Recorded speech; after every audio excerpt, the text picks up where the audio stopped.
केशव दास जी को आप कहाँ पर रखेंगे, किस काल में रखेंगे? सर केशव दास जी को अगर उनकी रचनाओं के आधार पर देखा जाए तो उनको भक्ति उत्तर भक्ति काल या फिर रीतिकाल में रखा जा सकता है। कुछ विद्वानों ने इन्हें उत्तर भक्ति काल में कहाँ रखा है। पर? सर मैं रीतिकाल में स्थान देना क्यों? चाहूंगी, क्योंकि उनकी ज्यादातर रचनाएं जो है वो रीति की शैली में लिखी गई हैं, रीति की दृष्टि से लिखी गई हैं, उसको ध्यान में रखकर लिखी गई हैं। और केशव को रीतिकाल के प्रवर्तक के तौर पर भी पढ़ा जाता है। केशव दास जी को कठिन काव्य का प्रेत भी कहा जाता है, तो ऐसा क्यों? सर उनकी जो रचना है रामचंद्रिका, उसके कारण ऐसा कहा जाता है, और कि उन्होंने बहुत ही क्लिष्ट भाषा का प्रयोग किया है और बहुत जल्दबाजी में वो रचना लिखी है, इस वजह से ऐसा कहा जाता है। अच्छा, काव्य प्रकाश किसकी रचना है? सर काव्य प्रकाश मम्मट की रचना है संस्कृत काव्य शास्त्र से।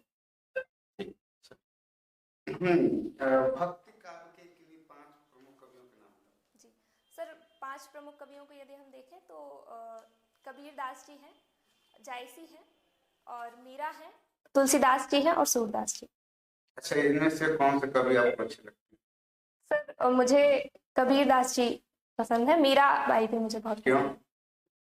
सर एक तो कबीर जो लिखते हैं अपने काल के बारे में तो उनकी सजगता दर्शित होती है, और दूसरा मीरा जी मुझे इसलिए पसंद है क्योंकि अपने काल में एक सामंतवादी परिवार की स्त्री होने के नाते उन्होंने बहुत ही सजगता से लिखा है, इस वजह से मुझे वो पसंद है, बेबाकी से लिखा है उन्होंने। उनके योगदान से कुछ समाज में अंतर आया?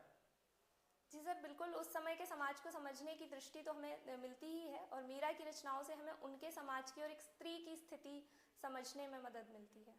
अच्छा, कबीर दास की रचनाओं से? सर कबीर दास जी की रचनाएं तो आज भी बहुत प्रासंगिक हैं, समाज के प्रत्येक वर्ग से जुड़ी हुई उनकी रचनाएं हैं। जैसे एक मुझे उनकी वो पंक्ति बहुत याद आती है, बकरी पाती खात है ताकि काढ़ी खाल, जो नर बकरी खात है ताको कौन हवाल। तो ये आज भी उतनी ही प्रासंगिक है पशु हिंसा के संदर्भ में। अच्छा, और कुछ सामाजिक सुधार को लेकर के उनकी कुछ रचनाएं रही? जी सर रही हैं, पर फिलहाल 2 ही उतना मैं याद नहीं कर पा रही। अच्छा अच्छा, तुलसीदास में और कबीर में क्या अंतर पाती है? सर तुलसीदास जी और कबीर दास जी में अंतर ये है कि कबीर दास जी एक तो निर्गुण धारा से संबंधित है और तुलसीदास जी सगुण धारा से संबंधित है। दूसरा, कबीर के यहाँ बहुत ही एक तरह से जो तुलसी के यहाँ हमें उतनी मैं फिलहाल वो शब्द मेरे दिमाग में नहीं आ रहा, पर थोड़ा सा जी।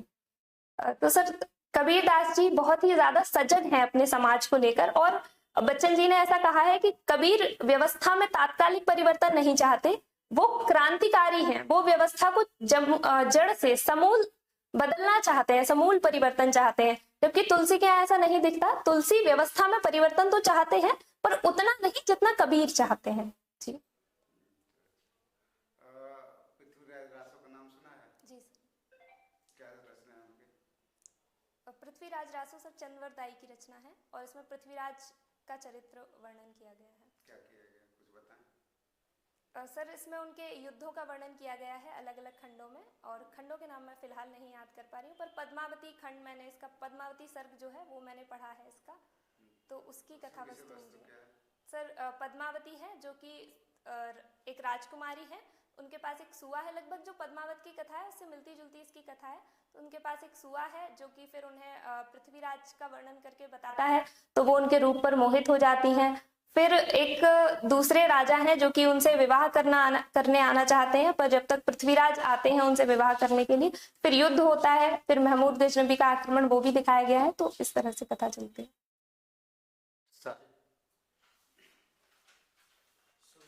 जी सर। आपका एकेडमिक स्कोर बहुत अच्छा है। Thank you sir. कक्षा 10 से लेकर 12वीं और ग्रेजुएशन से लेकर के पीजी तक एकदम गिरता आया है। जी सर। क्या कारण रहा?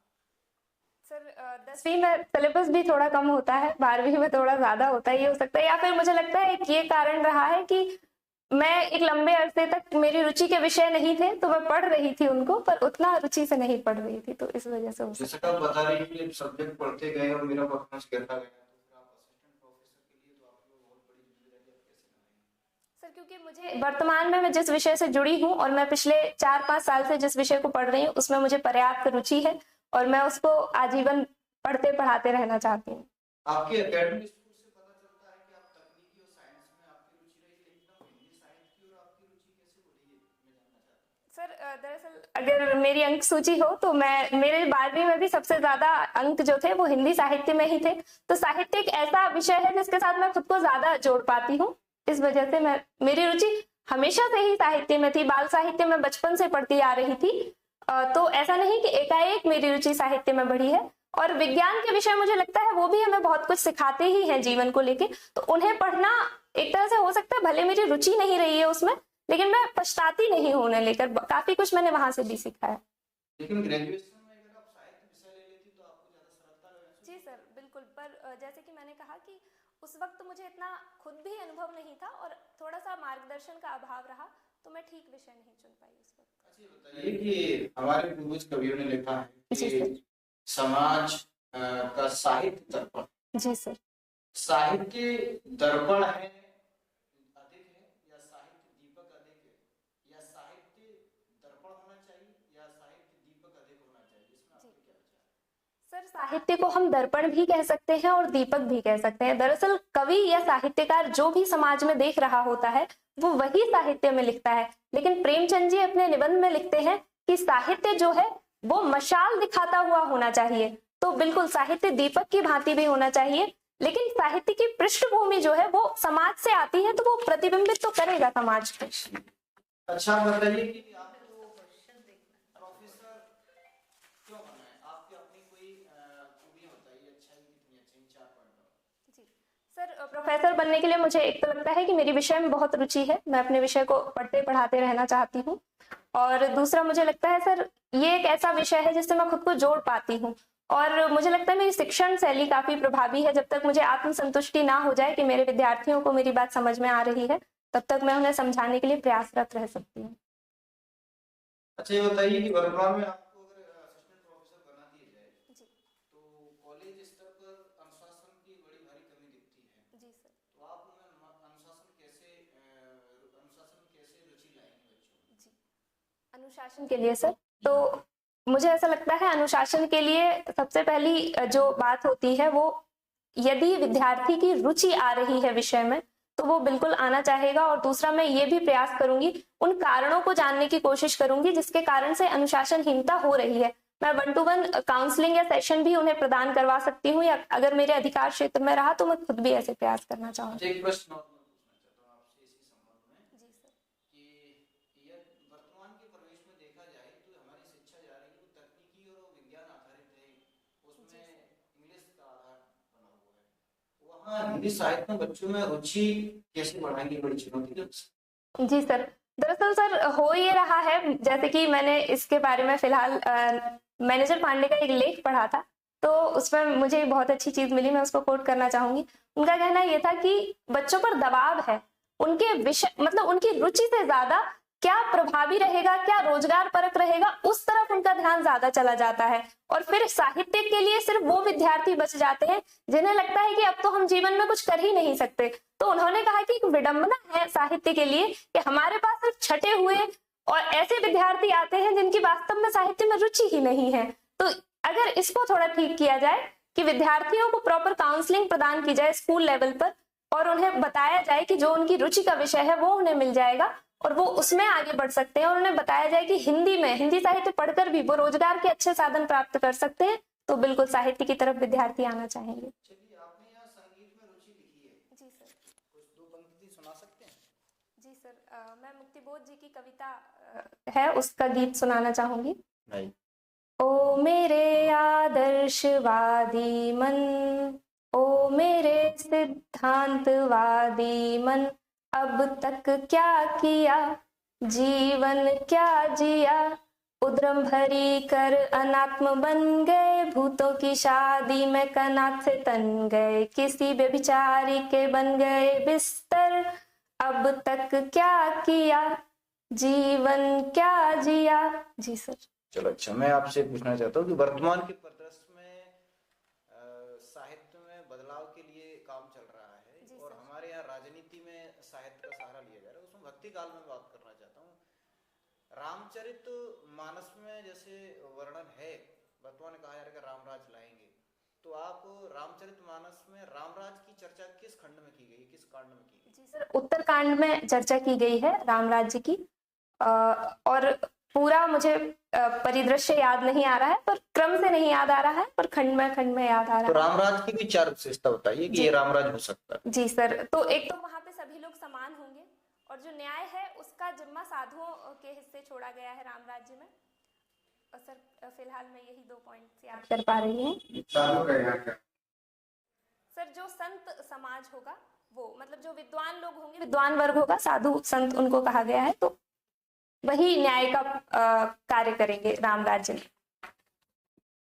शुभी, आप बाल साहित्य में आप अपनी रुचि बता रहे हैं, कौन कौन सा आपने उपन्यास पढ़े हैं? मनु भंडारी पढ़ा है आपने? जी मैम, मनु भंडारी भंडारी का कौन सा उपन्यास ऐसा है जो बहुत मनोवैज्ञानिक प्रभाव डालता है बच्चे, जिसकी चर्चा आप करना चाहते हैं? जी मैम, आपका बंटी उनका उपन्यास है जिसमें बच्चे की मनोदशा को दर्शाया गया है, लेकिन वो बाल साहित्य के भीतर हम नहीं रखते हैं, क्योंकि वो बड़ों के लिए लिखा गया है। और बाल साहित्य के लिए मैंने प्रकाश मनु जी का उपन्यास पढ़ा है, गोलू भागा घर से। उसके अलावा जगदीश व्योम जी का डब्बू की डिबिया मैंने पढ़ा है, और द्रोणवीर कोहली जी का मटकी मटका मटकैना, ये 3 उपन्यास मैंने। ठीक है, आप कबीर को अभी आप बोल रही थी कि बहुत प्रासंगिक है, लेकिन आज वर्तमान में हम जो स्थितियां देख रहे हैं, जी मैम, उनको लगता है कि उनकी बातों को माना जा रहा है? ऐसा लगता तो नहीं है, पर हर समाज में ऐसा होता ही है कि अलग अलग सोच वाले व्यक्ति या अलग अलग वर्ग होते हैं। कोई किसी बात से कोई सहमत होता है, कोई असहमत नहीं होता। तो मुझे लगता है पूर्णतः नकार दिया जी। था, आडंबर हो, कुरीतियां हो, जी। इन सारी चीजों को नकारा है, लेकिन आज जो स्थितियां बन रही हैं, तो हम कहाँ जा रहे हैं? तो कबीर कैसे प्रासंगिक होंगे? जी। लग रहा है आपको कि प्रासंगिक हैं अब? जी मैम, बिल्कुल मुझे लग रहा है कि वो प्रासंगिक है। दरअसल हर समाज में असहमतियां तो होती ही हैं। कबीर के समय में भी ऐसे बहुत से लोग रहे होंगे जो कि उनकी बातों को पूर्णतः नहीं मानते होंगे, आज भी है। और कबीर को मानने वाले तब भी थे, आज भी है, आगे भी रहेंगे। तो ये स्थितियां तो हर समाज में रहती हैं, पर कबीर प्रासंगिक हैं आज भी। जी। सुबह जी, हाँ, एक क्वेश्चन हो। शुभी, आप अभी बोल रहे थे कि पूछा था सर ने कि आप जब बच्चों को पढ़ाने जाएंगे कॉलेज में, तो बहुत सारी प्रॉब्लम्स आती हैं वहाँ पर डिसिप्लिन की। तो आपने कहा पहले मैं देखूंगी, कारण जानूंगी। तो पहले का जो विद्यार्थी होता था और अभी का जो विद्यार्थी है, जी तो बहुत अंतर आ गया है। जी मैम, हम बिल्कुल। ये तो समझते हैं, पहले आपके हाथों में मोबाइल फोन नहीं हुआ करते थे, आज हर बच्चा मोबाइल लेकर आता है। आभासी पटल पर हम कक्षाएं देते हैं। कोरोना काल आया, जब से आभासी पटल चल गया, तो बच्चे आते, मैडम ग्रुप में जोड़ लो। जी मैम। ये उनकी भाषा रहती है। सीसी देने ही आता है बच्चा, केवल हमें प्रैक्टिकल देना ही आना है, उसमें भी कई बच्चे नहीं आते हैं, हमें बहुत परेशानियों का सामना करना पड़ता है। तो ऐसी स्थितियां, आपके विकट समस्याएं आएंगी। तो एक तो आपका जो चेहरा है वो स्माइलिंग है, तो हमें लगता है कि आप बहुत अच्छा करोगे। Thank you. तो ऐसी वाली अगर आपके सामने प्रॉब्लम आए कि बच्चा केवल सीसीए कॉलेज में तो आ ही नहीं रहा है, फिर भी उनको प्रेजेंट किया जा रहा है, तो फिर आप कैसे करोगे मैम? कि ज्यादा प्रेजेंट हो कॉलेज में? जी मैम, जो आपने अभी बताया है, बिल्कुल मैं भी ये समस्याएं थोड़ा थोड़ा महसूस कर चुकी हूँ, क्योंकि एक शोधार्थी के तौर पर मैंने लगभग 1-1.5 साल अपने महाविद्यालय में पढ़ाया है अभी। तो वहां पर भी ये समस्याएं हो रही हैं। पर मुझे लगता है कि एक सिरा पकड़ाना बहुत जरूरी है बच्चे को, कि उसे समझ में आए कि मुझे ये पूरा, अगर मैं सिरे को पकड़ लूंगा तो ये पूरी दुनिया मेरे सामने खुल जाएगी। अगर आप उसे साहित्य का एक सिरा पकड़ा दें, तो मैंने अभी तक जो कोशिश की है, मुझे पता है, जैसे मैं क्लास में गई हूँ, तो आज जो 10 विद्यार्थी बैठे हैं, हो सकता है वो कल ना आए मेरे सामने, तो मैं कक्षा से निकलते वक्त उन्हें कोई एक सिरा पकड़ा कराती थी कि ये कहानी बहुत मजेदार है, इसे पढ़िएगा तो आपको अच्छा लगेगा, ये कविता बहुत अच्छी है, इसे पढ़िएगा तो आपको बहुत अच्छा लगेगा। तो मैं 2-4 ऐसी चीजें लेके जाती थी, कुछ पंक्तियां कुछ छोड़ आती थी उनके पास। तो अगले दिन क्लास में वो आए या उसके बाद आए, जब भी वो मुझे मिले, मैं पूछती थी कि आपने ये पढ़ा, आपने ये कहानी पढ़ी, क्या सीखा उससे? जी। तो मुझे लगता है रुचि जागृत करना बहुत जरूरी है। पढ़ तो बच्चा कहीं से भी लेगा। जी जी ठीक है। Thank you sir. Thank you ma'am.